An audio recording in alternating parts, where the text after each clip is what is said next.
Come sit with me, because today I'm going to open my heart to talk about something no one prepares you for. Something no doctor tells you, no book explains, no therapy can help with. What really happens inside you when your child receives an ASD diagnosis. It was a Thursday. It wasn't a special day.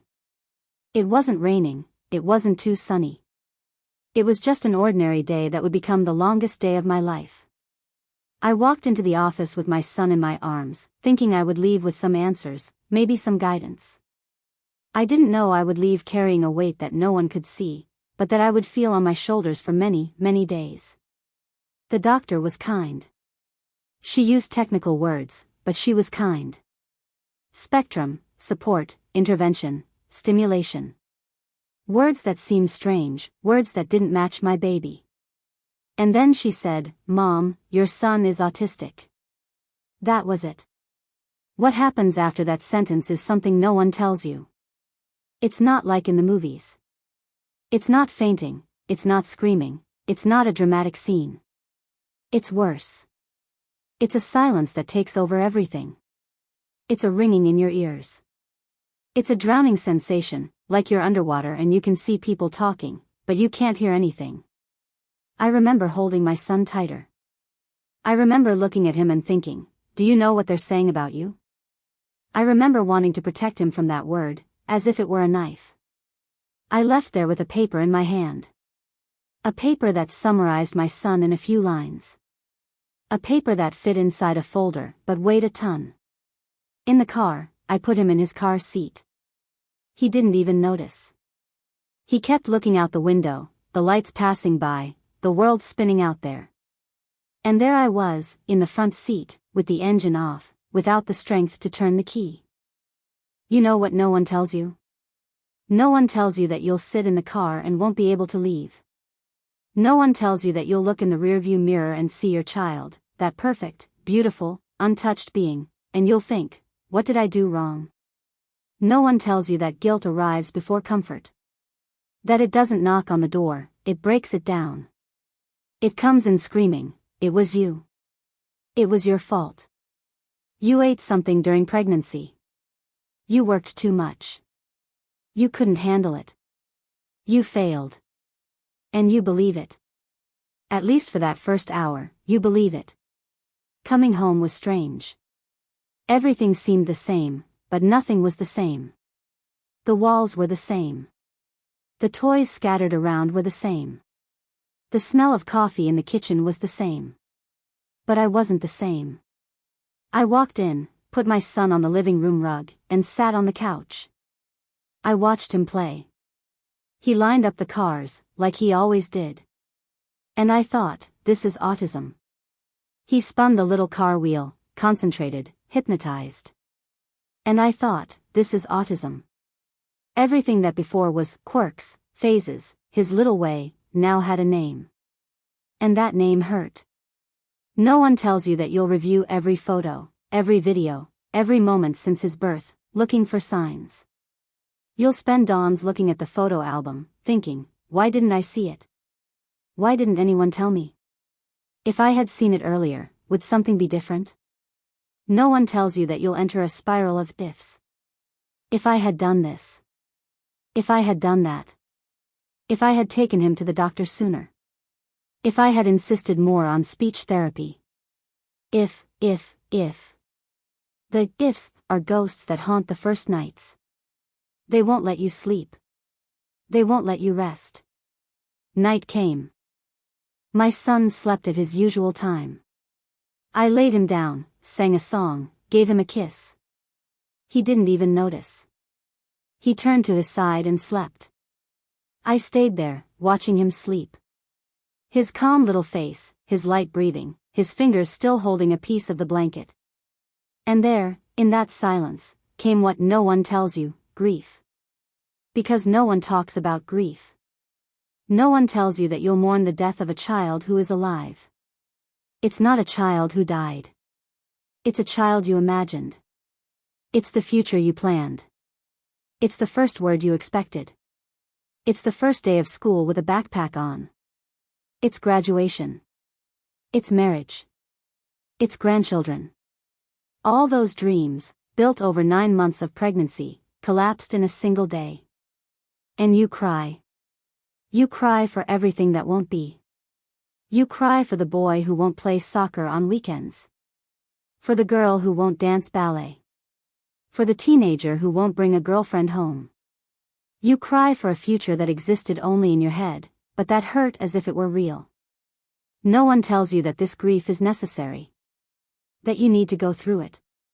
That you need to feel anger, feel sadness, feel fear. No one tells you that swallowing this cry is harmful. That pretending everything is fine makes you sick. No one tells you that, on that night, you'll feel like the loneliest person in the world. Even with your child there, beside you. Even with your husband in the next room. Even with your mother calling to check on you. The loneliness of an atypical mother on the first night is a loneliness that has no explanation. It's the encounter with the unknown. It's looking into the dark and seeing nothing. It's wanting to sleep so you won't think, but sleep won't come. And when sleep comes, it comes with nightmares. With appointments, with reports, with doctors, with therapies. With a gray future that you haven't yet learned to color. The following days are a whirlwind. No one tells you that your phone will become a clinic. That you'll join WhatsApp groups with strange names. That you'll read stories that scare you, that calm you, that confuse you. No one tells you that you'll schedule appointments with doctors who have appointments 6 months from now. That you'll hear, no need to rush, and you'll want to rush even more. That you'll discover your health insurance covers almost nothing and that almost nothing is too expensive. No one tells you that you'll search autism on Google at 3 in the morning. That you'll find scary texts, terrible prognoses, stories that paralyze you. And that you'll need to learn to filter, learn to choose what to read, learn to trust safe sources. No one tells you that your relationship will be tested. That you and your partner will cry at different times, will deal with things in different ways, will sometimes drift apart just when you need each other most. Some marriages get stronger. Others fall apart. And no one prepares you for that. No one tells you that family members will have strange reactions. The mother who minimizes, it's nothing, my son was like that too. The mother-in-law who doubts, autism? That doesn't exist, it's lack of discipline. The friend who advises, have you tried praying? The stranger who judges, this boy is very naughty. No one tells you that you'll need to become a warrior before your time. That you'll need to study laws, memorize articles, learn about rights. That you'll need to fight at school, fight with insurance, fight in public services. That you'll need to be a mother, therapist, lawyer, and teacher all at once. No one tells you that the tiredness isn't just physical. It's a tiredness of the soul. It's a weight that isn't seen, but is always there. One night, around the first week, I went to brush my teeth. I looked in the mirror and didn't recognize myself. My eyes were swollen from crying. My skin was pale. My hair, disheveled. I looked like a ghost. And there, in front of the mirror, came the first moment of clarity. I thought, who are you now? What's your name now? Besides, autism mom, who are you? Because no one tells you that you'll lose your identity. That everything will revolve around the diagnosis. That conversations with friends will be about therapies. That free time will be for researching. That dreams will be replaced by therapeutic goals. And you ask yourself, and me? Where do I fit in this story? No one tells you that you need to take care of yourself. That you can't get sick. That your child needs you whole. But how can you be whole when you're in pieces? There, in the mirror, I made a silent promise, I'll find a way. I don't know how, but I'll find it. It wasn't a heroic promise. It was a whisper. It was a survivor telling herself, you need to continue. In the middle of that whirlwind, a small thing happened. My son was on the rug, with his cars. I sat beside him, like I always did. He didn't look. He didn't interact. But at one point, he stretched out his little arm and placed a car in my hand. He didn't look. He didn't speak. But he placed it. I held that car and cried. Not from sadness. From hope. Because no one tells you that the first achievements will be invisible to the world's eyes.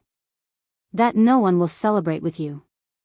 That your relatives will say, "But he just put a car in your hand." But you know.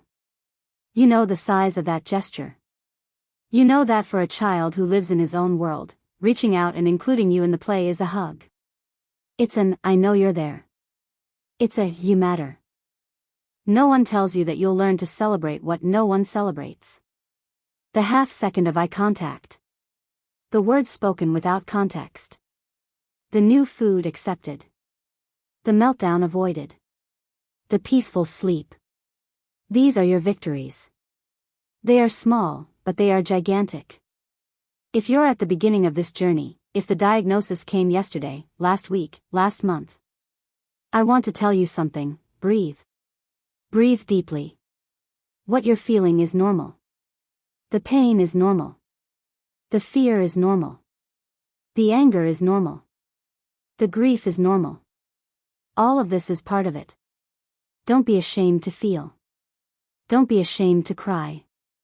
Don't be ashamed to have days when you want to give up. Because tomorrow is a new day. And slowly, very slowly, you'll learn to walk with this new weight. You'll discover strengths you didn't know you had. You'll find a love that doesn't fit in your chest. In part 2, I'll tell you what no one talks about regarding therapies, reports, and the daily fight for rights. Because yes, there is a fight. And you won't face it alone. A kiss on the heart. If you've made it this far, write in the comments, "I'm at the beginning, but I won't give up." Let's fill this space with support for mothers who are taking their first steps. Share this with that friend who received the diagnosis recently. She needs to know she's not alone.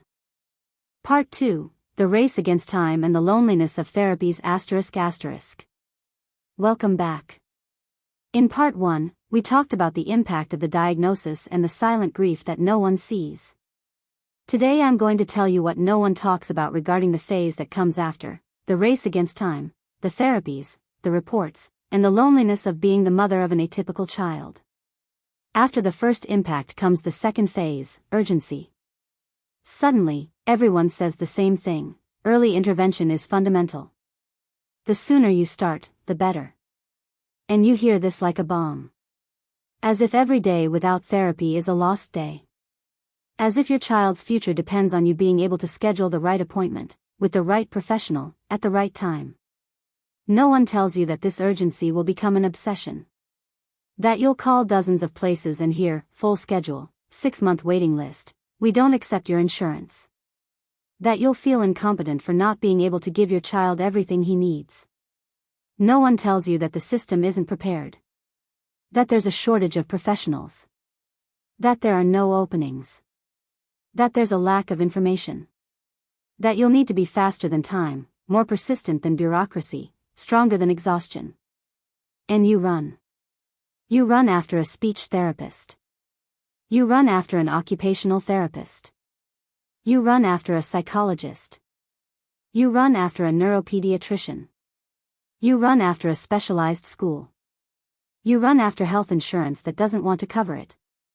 You run after the public health system that has no openings. You run so much that you forget to stop. You forget to breathe. You forget that you also exist. When therapies finally begin, you discover a new reality.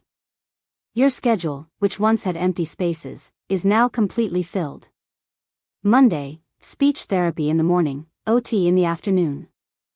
Tuesday, school and psychologist. Wednesday, speech therapy again, plus equine therapy. Thursday, school and social skills group. Friday, music therapy and medical appointments. Saturday?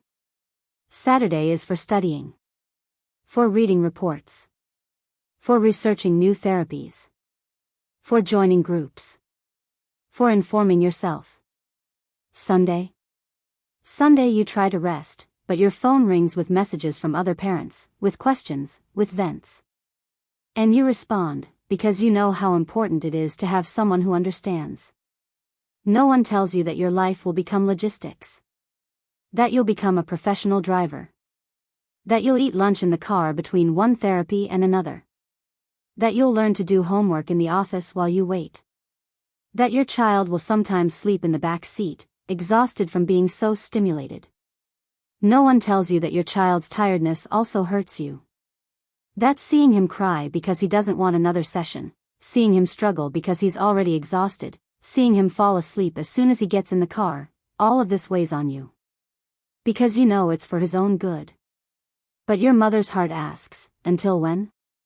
How long will he have to go through this? While you run from one place to another, there's another challenge, the world out there. No one tells you that you'll become the target of stares. Stares at the doctor's office, when your child can't stay still in the waiting room. Stares at the supermarket, when a meltdown starts out of nowhere. Stares at the playground, when he doesn't interact with the other children. Stares at school, when the coordinator calls you in for another meeting. Stares that say, this mother can't handle it. Stares that say, this boy is naughty. Stares that say, he needs boundaries. No one tells you that you'll need to develop thick skin. That you'll learn to ignore these stares, even when they hurt inside. That sometimes you'll respond. That other times you'll swallow your tears and move on. No one tells you that judgment comes even from those who should support you. From the aunt who says, in my time this didn't exist, just a good spanking. From the grandfather who says, stop being dramatic, this is modern nonsense. From the father who says, you're exaggerating, he's normal. And you find yourself in the position of having to defend your child all the time. Explain what autism is. Justify behaviors. Ask for understanding. Teach empathy. Tiredness. Tiredness of explaining. Tiredness of justifying. Tiredness of teaching the obvious. You know what hurts most in this phase? Loneliness. No one tells you that friends will disappear. Not because they're bad, but because they don't know how to deal with it. They invite you to a birthday party, you explain that you can't because your child can't stand noise. They schedule a dinner, you have no one to leave him with. They want to go somewhere, you can't because the routine won't allow it. Little by little, the invitations stop. The visits become rare. The conversations in the WhatsApp group become superficial, because no one asks anymore how you really are. And you feel alone. Alone in a crowd. Alone even with your child by your side. Alone even with your husband at home. Because no one, except those who live it, understands what this life is. No one tells you that you'll make new friends. Friendships with other atypical mothers. Mothers you meet in waiting rooms, in support groups, on social media. Mothers who speak the same language. Who don't need explanations. Who know the size of your struggle. These friendships are your harbor. They're the only ones who really understand when you say, I'm exhausted. Because they are too.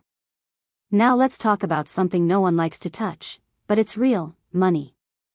No one tells you the cost of autism. Private appointments while you can't get a public system opening. Adapted materials. Therapeutic toys. Books. Courses for you to learn how to help at home. Gas to go back and forth to therapies. Special food if he has food selectivity. No one tells you that you'll have to make difficult choices. That sometimes you'll give up buying something for yourself to pay for an extra session. That the birthday gift will be a therapeutic toy. That family leisure will be exchanged for another expense with treatment. No one tells you that some marriages wear out because of this. That fights over money increase. That one parent sometimes has to quit work to take care of the child, and income drops by half. You do the math, you plan, you manage. But the weight exists. And it weighs. In the midst of so much rushing, so much therapy, so much fighting, at some point you look inside and realize, you've lost yourself. No one tells you that you'll stop existing as a woman. That the mirror will show a person you don't recognize. That pretty clothes will stay stored away because there's no occasion. That lipstick will dry out because you don't have time or energy to put it on. No one tells you that you'll miss yourself. The woman who laughed, who dreamed, who had plans beyond therapies. And then comes the guilt. Guilt for thinking about yourself. Guilt for missing yourself. As if, after the diagnosis, you no longer had the right to exist. As if all your time, all your energy, all your love had to be exclusively for him. But listen to what I'm going to tell you, you also matter. You also need care. You also deserve to exist. Taking care of yourself isn't selfishness. It's survival. Because if you get sick, if you break down, who will take care of him? In the middle of all this rush, one day it happens. Your child is in therapy, and the therapist asks you to come in. She wants to show you something. You go in, sit in the corner, observe. And he does something he's never done before. Something simple for the world, but gigantic for you. He points. He looks. He repeats a sound. He waits his turn. He shares a toy. The therapist smiles and says, "Mom, look at the progress." He's doing it. And there, in that simple little room, with colorful toys and an EVA mat, you feel something you haven't felt in months: pride. Pride in your child. Pride in the struggle. Pride in the path traveled. No one tells you that the greatest victories come in therapy rooms. That they have no audience. That they have no party. But that they warm your heart in a way nothing in this world can. And on that day, you go home a little lighter. Because you saw. You saw that it's worth it. If you're in this phase, in the rush of therapies, in the fight for rights, in the loneliness of the days, I want to tell you, breathe. You're on the right path. It's not easy. We know. But look back and see how far you've come. Look at your child and see how much he's evolved. It might be little. It might. But it's progress. And progress is victory. In part 3, I'll talk about a delicate subject: meltdowns, the tears, the moments of darkness. And also about how to find light when everything seems to fall apart. If you identified, right here in the comments, my daily struggle has a name: love. Let's fill this space with strength and unity. Share this with that friend who's in the middle of the rush and needs to know she's not alone. Part 3, meltdowns, darkness, and finding the light again. Welcome back. In part 2, we talked about the rush of therapies and the loneliness of this journey. Now I'm going to touch on a difficult but necessary subject. I'm going to talk about meltdowns, the days of darkness, and how, even at the bottom of the well, we find strength to start over. There are days that start normally. You wake up, make coffee, wake your child, start the routine. Everything as agreed. Everything as expected. But autism doesn't follow a script. Autism doesn't warn you. Suddenly, for no apparent reason, something happens. A noise you didn't hear. A texture that bothered him. A minimal change in routine. And the world collapses. Your child starts screaming. It's not ordinary crying. It's a scream that seems to come from another place. He throws himself on the floor. He bangs his head. He thrashes. You try to hold him, but he doesn't calm down. You try to speak, but he doesn't hear. You try to hug, but he rejects you. No one tells you what a sensory meltdown is like. No one tells you that you'll feel powerless. That you'll try every technique you've learned, and none will work in that moment. That you'll look at your child and think, "I don't know what to do anymore." No one tells you that meltdowns can last minutes that feel like hours. That they leave your child exhausted, and you too. That after it passes, you both lie there, on the floor, without strength, just breathing. And no one tells you what comes after: the emotional exhaustion. That weight that remains after the meltdown passes. That emptiness. Worse than a meltdown at home is a meltdown in public. It happens in a supermarket. Your child sees something he wants, you say no, and the trigger is activated. He starts screaming. Throwing himself on the floor. Kicking his feet. And people look. They stop.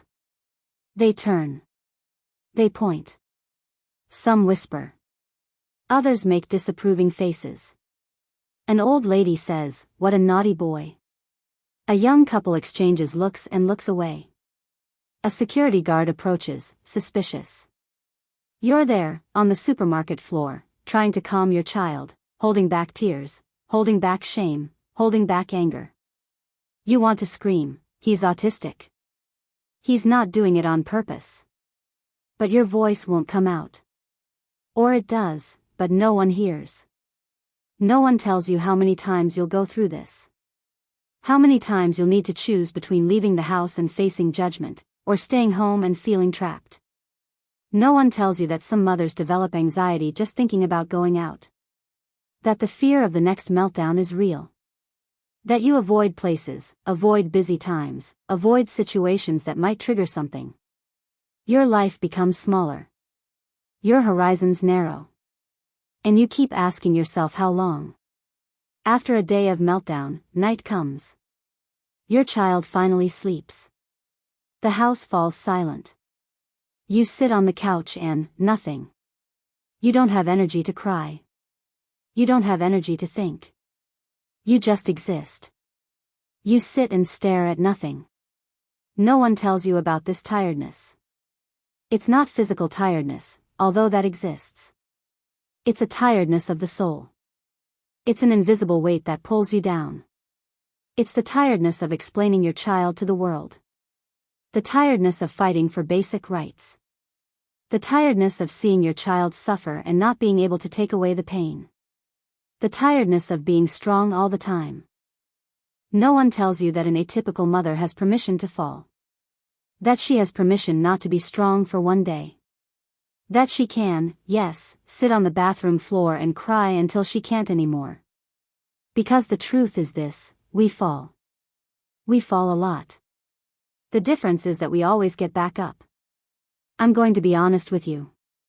There was a day I wanted to give up. Not my child. Never him. But myself. Life. Everything. It was after a particularly difficult meltdown. He had screamed for 2 hours. He had hit himself. He had accidentally hit me. I held him, comforted him, did everything I knew. But at the end, when he slept, I looked at myself and thought, I can't take it anymore. I sat on the bedroom floor. I looked out the window. The sky was dark. The street was empty. I was empty. I thought about disappearing. I thought about sleeping and not waking up. I thought about how much easier it would be if I simply weren't here anymore. No one tells you that these thoughts come. That they arrive without asking permission. That they're scary, but they're real. That atypical mothers also have depression. That atypical mothers also think about giving up. No one tells you that it's okay to ask for help. That it's okay to take medication. That it's okay to go to therapy. That it's okay to say, I'm not okay. That night, I didn't give up. But it wasn't because I'm strong. It was because, in the middle of the darkness, I remembered something. I remembered his smile. Not the ordinary smile. That specific smile he gives when he sees me after being away for a while. That smile that lights up his whole face, that squints his little eyes, that shows his teeth. I remembered that, in the middle of the entire meltdown, he wasn't attacking me. He was asking for help. He was saying, in the only way he knew, Mom, the world is very hard. Help me. And I remembered that, despite everything, I'm the only person who can help him the way he needs. Not because I'm perfect. But because I'm his mother. And a mother's love has a frequency that no therapy can reach. That night, I got up from the floor. I went into his room. I lay down beside him. He was sleeping, peaceful, as if nothing had happened. Light breathing. Little hand on the blanket. And I thought, for you, I continue. For you, I'll go to the end. After that day, I started paying attention to small things. The first ray of morning sun. The smell of coffee. The unexpected hug. The The new word, he said, even without context. The day without a meltdown. The night he slept well. No one tells you that happiness changes size. That what was once little becomes a lot. That a day without a meltdown is an Olympic victory. That a week with productive therapies is a championship won. No one tells you that you'll learn to be happy with small things. That you'll rediscover simplicity. That your child will teach you to see what no one else sees. The way light reflects on the wall. The sound of dry leaves. The texture of sand. The repetition that calms. The silence that communicates. Your child didn't come into the world to be what you expected. He came to show you a new world. A slower world. More sensitive. More truthful. After the darkness came faith. Not necessarily religious faith. Faith in something greater. Faith in life. Faith in tomorrow. Faith in myself. I began to believe that all of this had a purpose. That my child wasn't a punishment, but a gift. A gift that's difficult to wrap, that requires patience to unwrap, but that holds something precious inside. No one tells you that autism will transform you. That you'll become stronger, more resilient, more empathetic. That you'll look at the world with different eyes. That you'll value what really matters. No one tells you that, at the bottom of the well, you'll find a version of yourself you didn't know existed. A version that fights, that persists, that doesn't give up. And that this version is beautiful. If you're in the darkness now. If the weight is too heavy. If you've thought about giving up. I want to tell you, stay. Stay one more day. One more night. One more morning. Tomorrow might be different. A smile might come. A hug might come. An achievement might come. The calm after the storm might come. You're not alone. I'm here. Thousands of mothers are here. We hold on to each other. We get up together. In part 4, the last of this series, I'll talk about the future. About how to look forward without fear. About how to build a life with purpose and hope. About how, despite everything, to be happy. I'll see you there. A kiss on the heart. If you've already been through the darkness and found the light, right here, I was reborn for my child. If you're in the darkness now, right, today I choose to stay. Let's fill this space with support and strength. Share this with someone who needs to remember that light exists. Part 4, the future, hope, and possible happiness. Welcome to the last part of our series. If you've made it this far, you've cried, you've smiled, you've identified. Today I want to talk about something that seems distant at the beginning of the journey, but becomes real over time, the future. Hope. Possible happiness. Since the diagnosis, one question haunts us: what will the future be like? We look at our small child and try to imagine him as a teenager. Adult. Elderly. We ask ourselves, will he be able to study? Will he work? Will he have friends? Will he fall in love? Will he be happy? No one tells you that this fear never completely disappears. It changes form, but it's still there. When he starts school, you fear bullying. When he grows up, you fear puberty. When he becomes an adult, you fear the job market.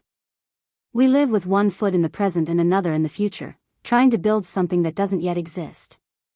No one tells you that you'll learn to live with this fear. That it will become a companion, not an executioner. That you'll learn to use it as fuel to fight, not as a chain to hold you back. The fear of the future doesn't disappear. But we learn to walk with it. As you walk, incredible things happen. Your child, who didn't speak, begins to make sounds. Then words. Then sentences. They might be echolalic, they might be repetitive, but they're words. They're his. Your child, who didn't look, begins to exchange quick glances. Then longer looks. Then looks that ask for something. Then looks that say, I love you, without needing to speak. Your child, who didn't interact, begins to seek you out. To take your hand. To pull you toward a toy. To share his world with you. No one tells you that these achievements will come slowly. That they will require patience. That they will come accompanied by setbacks, by regressions, by difficult days. But that, when they arrive, they are the most beautiful things in the world. And you look back and see the path traveled. How far he's come. How far you've come together.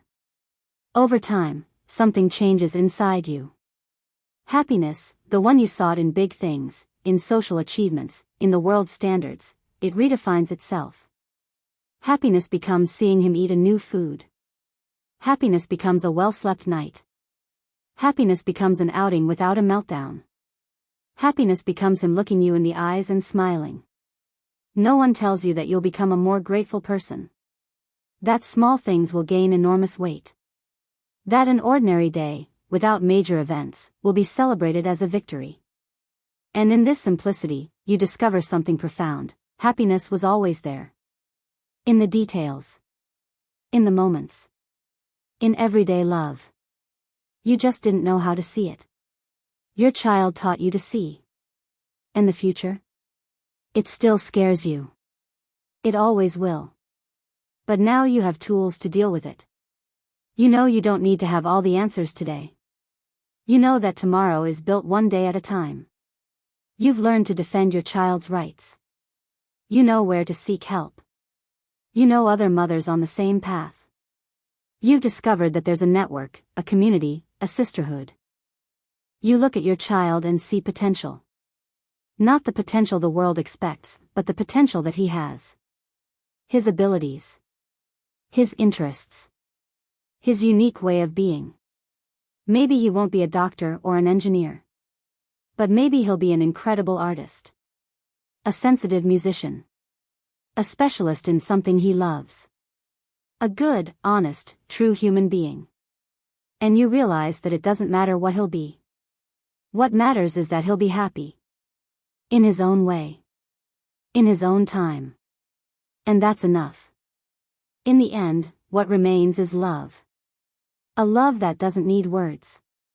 A love that communicates through touch, through look, through presence. A love that resists meltdowns, sleepless nights, judgments, exhaustion. No one tells you that you'll love in a way you've never loved before. That this love will be deeper, more genuine, more unconditional. That it will transform you from within. No one tells you that your child, with his autism, will be your greatest teacher. That he will teach you about patience, about resilience, about empathy. That he will show you what really matters. No one tells you that, despite all the difficulties, you'll look at him and think, "You're the best thing that ever happened to me." Because it's true. If you're at the beginning of this journey, if the diagnosis came yesterday, if you're reading this with eyes full of tears, I want to tell you a few things. First, breathe. You'll make it. Not because you're a superhero, but because you're a mother. And a mother learns. A mother adapts. A mother goes all the way. Second, cry if you need to. Scream if you need to. Fall apart if you need to. But then, get up. Get up and keep going. Because there's someone who needs you standing. Third, seek support. Don't try to carry this weight alone. Look for other mothers. Support groups. Professionals. Family members who understand. You don't need to be strong all the time. You can ask for help. Fourth, celebrate the small victories. Each step of your child is gigantic. Every achievement deserves a party. Don't compare with anyone. His path is unique. And beautiful. Fifth, take care of yourself. You also matter.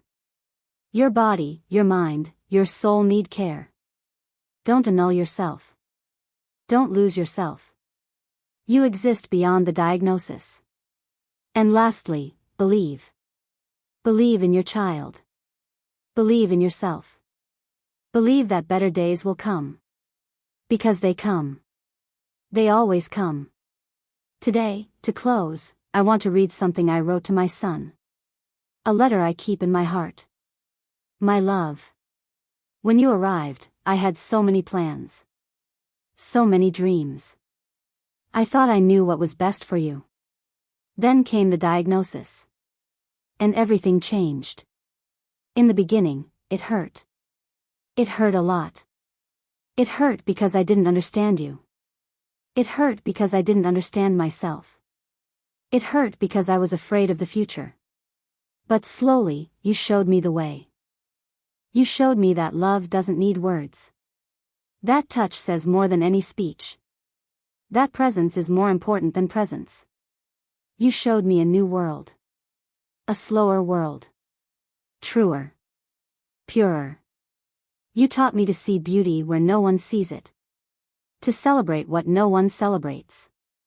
To be happy with little. Today I look at you and feel pride. Not despite the autism. With the autism. Because it's part of you. And you are perfect exactly as you are. Thank you for choosing me as your mother. Thank you for teaching me so much. Thank you for existing. I will always be here. In every therapy. In every meltdown. In every achievement. In every silence. In every look. Forever. Me and you. You and me. I love you. The way you are. Forever. We've reached the end of this journey together. It was 4 parts. Many tears. Many lessons. Much love. If you've made it this far, you are strong. Stronger than you imagine. You've already walked so far. You've already overcome so much. You've already loved so much. The path continues. There will still be difficult days. There will be meltdowns, tiredness, fear. But there will also be achievements, smiles, unexpected hugs. And you won't be alone. Never again. We go together. Me, you, all the atypical mothers of this world. A sisterhood that recognizes itself in a look, in tiredness, in strength. Thank you for trusting me with this time. Thank you for sharing this journey.